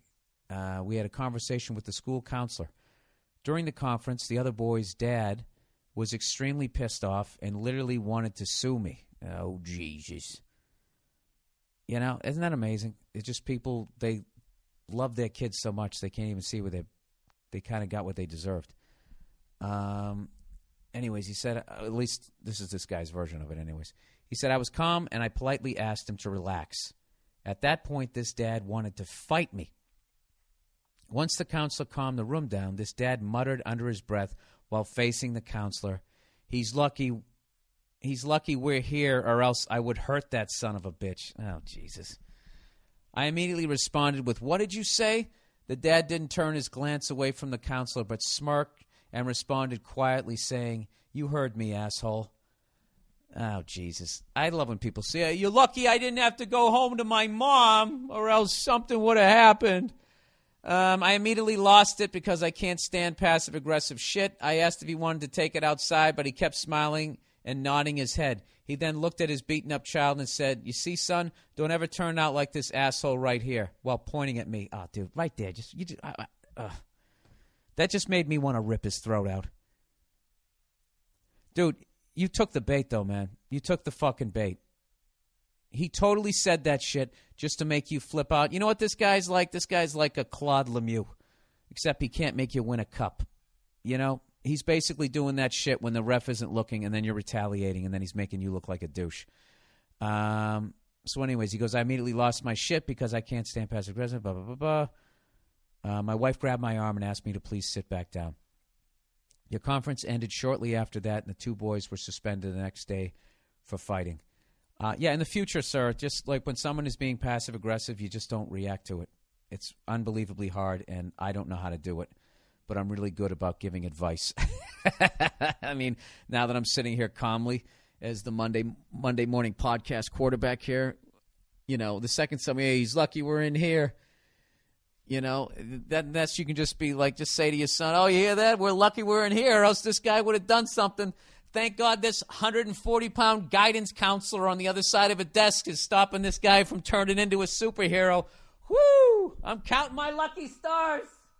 Hey, thank God there's carpeting on the floor. If this was just regular tile, I would be in trouble. That's it. I mean, just throw it right back at him. Just actually agree with what he's saying completely sarcastically. That usually diffuses that kind of stuff. So anyways, the conference ended shortly afterwards, and the two boys were suspended the next day for fighting. Since then, I now notice that fucking dad and his kid every morning while dropping my kids off at school. I wouldn't care, but a few days ago, I caught this prick telling his kid to stay away from that little piece of shit, and he was referring to my son. What is worse is that the baseball season is starting up, and I overheard my son telling his buddy that he and the other kid are on the same team. I need your help, Bill. I just know this dad is going to start some shit during some game or practice. I can only imagine my son striking out or dropping the ball, and I hear that fucking guy saying something out loud. All right. This is the deal. This guy's so in your head at this point, like you're anticipating shit that he's going to do. All right? This is the deal. At the end of the day, your son kicked his son's ass. All right? So that's why this guy's acting like the bitch that he's acting like, because that's all he can say. All right? And if he was going to do something to you, he would have done something to you. But he doesn't, because he's an adult and he doesn't want to get sued. And you're not going to do anything to him because you don't want to get sued. And you shouldn't. All right? So all he's doing is he's running his yap. So who gives a fuck? The great thing here is if you don't take his bait and you just lay back or whatever, both those kids, your son and his son, they're going to be on the same team. They're going to work it out. How many fucking childhood friendships start that way? The first time you see each other, you hate each other, you duke it out, and then like fucking 3 days later, you're playing baseball together. This is classic. They're probably going to become best of friends. This is one of these things where you have to do the hardest thing in life, which I feel is, or one of the hardest things. emotionally, I should say, is you got to be the bigger man. All right? Look, this guy's insecure as hell. Your son kicked his son's ass, and, you know, he's humiliated on some level, I guess. So now all he's trying to do is make you fucking mad, and you're taking the bait. So in a way, he's kind of winning. So just stop taking the bait. Let him say what the fuck he's going to say. You know, I don't know. I mean, I don't know how to do it. Honestly, I'm not wired emotionally like that. I can easily tell you not to take the bait, but I have to admit, if he said something to me, I would just be, I would have everything in my power not to say, I'm sorry my son kicked your son's ass. But then you're talking shit for your son, and then it just becomes a problem. You just got to be the bigger man. All right? And I don't know. This whole fucking thing went off the rails. You both love your sons. Neither one of them you want to see your kids get hurt. And this guy's acting like a fucking kid himself. And, yeah, you got to be the bigger guy here. Oh, this one sucks, dude. I feel for you, man. I don't know what to tell you. I can tell you a bunch of dumb things to do, you know, and you've already fantasized about them as you screamed at your windshield pretending you were talking to him, as you fantasized about catching him on the morning, going out to get his newspaper and be like, how about now, huh? You can kick my ass now, right? Want to do that and mush the fucking paper right down his throat? You know what? You guys got to stop sending me these stories because I kind of live vicariously through them, and they really bother me. That really fucking bothers me. You know what? I think it's a good time right now to talk about hockey, one of the great sports out there. And for all you people who say, why do they let them fight? You know why they let them fight? So you can't have any douchebags like this in the league. People who get to act like they're tough when they're really not. You know? Because eventually, you get yours. You know, Ty Domi eventually clocked Ulf Samuelsson. And I loved it. You know? Claude Lemieux eventually turtled. Right? I actually think Claude was a tough guy. That guy, I don't know. That guy is one of the guys I can never make my mind up about. I just thought he was such a fucking piece of shit. But god damn it, that son of a bitch was a winner. The guy won a cup on 3 different teams. You just can't. He's the only guy who played that way that I can give a pass to. Did you guys ever see that video when he was sitting on the bench and somebody got checked into the bench and the guy was like, you know, doubled over, so his head was over the boards in the opposing team's bench area, and Claude Lemieux and the other player who's on the ice is leaning on him, so the guy can't get up. And Claude Lemieux just looks down, and when the ref isn't looking, he just winds up and clocks this dude in the fucking head. It was one of the dirtiest. It was so dirty you just laughed. It was just such a piece of shit fucking move. But there was something about him. At the end of the day, the guy could play. He put the fucking puck in the net. Who do you win it with? Avalanche, Canadians. Canadians in 93. I want to say the Avalanche in 96. Devils in 95 or 2000. I can't remember. Anyways, I feel for you, sir. I would just let the kids hash it out. And if the guy says anything, just walk up to him and say, listen, dude, who's kidding who? We both know if you were going to hit me, you would have by now. All right? You're not going to. All right? So just let it go. That would probably spark something. Oh, my God. I wouldn't be able to do it. If I was standing with Nia and somebody was saying that, if he ran his mouth, I would just be like, oh, hey, that's that guy that said I'm lucky the guidance counselor's here or else he'd be kicking my ass. Anybody here see that guidance counselor? Gee, how come he's not kicking my ass? Hey there, tough guy, what do you say? No guidance counselor here. What's the matter? What am I lucky about now? What, that tree's over there? Am I lucky that there's a tree there? Because if that tree wasn't there, you'd be kicking my ass? What are you going to say there, passive-aggressive? You're going to keep stop? You're not going to look at me, are you? You're going to sit there, you know? Maybe that's why your son's such a fucking bitch throwing a basketball at my son's head. You know he broke your kid's nose. You do realize that, don't you? Don't you? Well, why don't you sue me, you fucking pussy? Sorry, at some point I got to get the anger out. I got, angry about that. What the fuck is wrong with me? Yeah, dude, you got to be the bigger man. You gotta be the bigger man. You gotta be the bigger man. Oh, you motherfucker. I don't know. You know what you should do whenever the guy talks shit? Just think about the fact that your son broke his son's nose and somehow try and convey that with the smile on your face. Maybe you should say that. Just be, hey, listen, man, I just want to be friends. I just want, I'm concerned for you. How is your son's nose? Is he breathing properly again?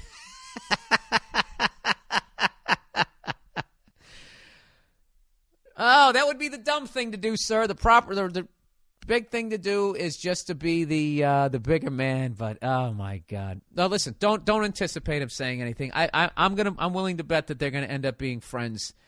And you know what? Coach your son. Tell him to be a good teammate. All right. Tell him to cheer nice and loudly and root for that other kid that he broke his nose. Tell him to root for him when he's up at bat. All right. And when he gets a hit, tell him, nice play or something like that, okay? And through the wonderment and the magic of sports, they'll become friends, all right?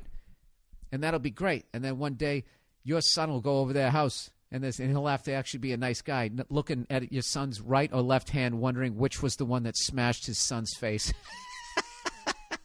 Who knows? And maybe in the end, you guys end up being friends. Who knows? Who knows? That's how it works out in sitcom land.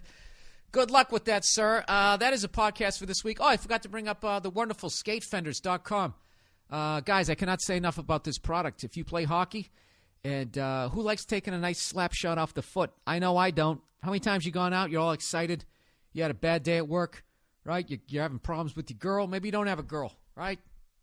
You got some aggression. You want to get it out. You get out on the ice, and you fucking 2 shifts out there. Somebody fucking nails you in the foot with the puck and the skate. And then you feel like you got shot in the foot. You limp off, and the whole night's over. The next day, you got to limp into work.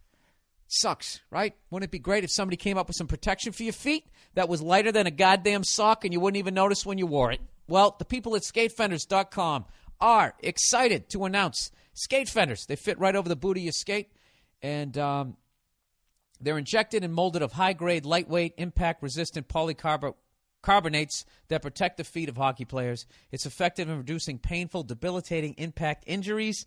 They're convenient for players to put on and take off. Yeah, I've actually used these already, and you can put them on and take them off in 2 seconds. You don't even notice that you're wearing them. They don't slow you down at all. All it does is make your foot not hurt when you get hit with the puck. I mean, you definitely know you got hit. I'm not going to lie to you. You definitely know you got hit, but like, it feels like, when it like somebody just took a little wrist shot and it hit your shin guard. You keep playing. You're a hockey player, right? Well, 19 out of the 30 teams in the NHL are using these things. And for some reason it says, including the Detroit Red Wings. Like, as a Bruins fan, I'm supposed to, how about the Boston Bruins? I'm sure a couple people over there are using them. Anyways, they're affordable to all players at all levels. If you use the Bill Burr promo code, you'll get $5 off. Basically, go to order them. It'll ask if you have a promo code, and you type in my name, Bill Burr, all lowercase, no spaces, and you will get $5 off your skate fenders. And I'm going to tell you something. The first time you take a puck and it hits one of those damn fenders, there's going to be a smile on your face, and you're going to be like, I can't believe I ever didn't wear these things. At least that's how I felt. And lastly, Amazon.com. If you're thinking about buying anything on Amazon.com, not saying that you should, but if you're thinking about it, if you'd like to help me out, go to my website, BillBurr.com, click on the podcast page. You'll see right underneath the iTunes logo, you'll see the, what do you call it, the window? Whatever. You'll see the Amazon thing. Just go to Amazon through that thing that you click on. The banner, the Amazon banner on the podcast page of my website. That's what I was trying to say. And then go there and buy something if you want to. If you do, they give me a little kickback, and whatever I get, I take 10% of it, and I give it to the Wounded Warriors Project, a great cause. You'll be helping out the podcast, and even more importantly, you'll be helping out the Wounded Warriors Project. And those of you in Canada and the UK, next week I'll have links on Amazon.com for fans in those countries. And tell you what, why don't you guys give me some sort of charity over there? Up in Canada, what should I give money to? The Starbucks that you burn down every time you don't win the Stanley Cup? Sorry. Cheap shot. Or what over in Canada? How about I give to some group that wants to investigate the Rothschild family? Give me some sort of charity over there, and we'll send them our worthless U.S. dollars. How about that? All right? That's the podcast for this week. Let's Let's see. Shows I have coming up. Shows. I'm on vacation until March the 30th, when I will be at the DuPont Theater in Wilmington, Delaware. March 31st, I'll be at the Music Hall in Troy, New York. They still have the Cloud 9 titty bar out there. I went to that a long friggin' time ago. Good time. And on April 1st, I'll be at the Music Hall in Tarrytown, New York. Please, please, please, please come out to those shows, and you'll see a little bit of my last hour, and hopefully the first 10, 15 of my first my next hour. And once again, thanks to everybody who came out to my show at the Lincoln Theater in D.C. I had a great time. And that's it. That's the podcast for this week. Go fuck yourselves. Don't take any shit. I hope you continue to listen. And I really want to hear from that woman that wrote me that scathing email. All right? I want you to address women that do that, okay? And I want to know why you feel as though I'm talking about all women when I'm clearly just talking about women who do that. And how that you feel that me making fun and calling women cunts who cheat on their husbands, have babies with other guys, and then make their husband pay for it. Why you think that if I say that they're cunts, that somehow is the same thing as trashing black people, who went through slavery. For the love of God, can you please bridge those two thoughts? Because I find that more confusing than how a plane gets off the ground and stays up there. All right, that's it. Go fuck yourselves.